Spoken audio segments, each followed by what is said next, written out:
Ang dami na nga nire-reveal ngayon ng Don Bell. Ganito pa sila mag-usap sa video call. At talagang pinost pa ito ni Donnie at ipinakita ang kanyang ka-video call. Tanging si Bel Mariano lang.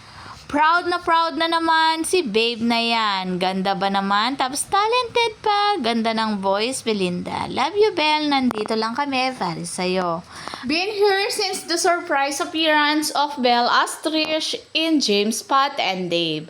I was in that time kasi ang ganda eh. She was like a bulb of life na literal na inilawan yung buong screen sa TV. Ganyan ba naman kaganda ng mukha at boses? Sinong hindi mapapangiti at ang sarap kayang tumitig sa taong mahal mo. Nasaan na ang basher ng Don Bell? Bakit wala akong nakikita? Ani ng isang netizen.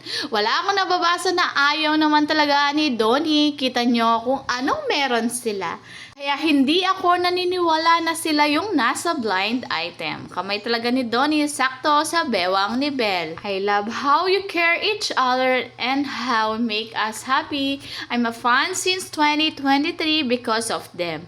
I always so happy even when I am alone. Yaman ng Don Bell, may sariling mundo sila. So powerful, beautiful, and compatible. So expensive, elegant, classy, and authentic, articulate, lovers.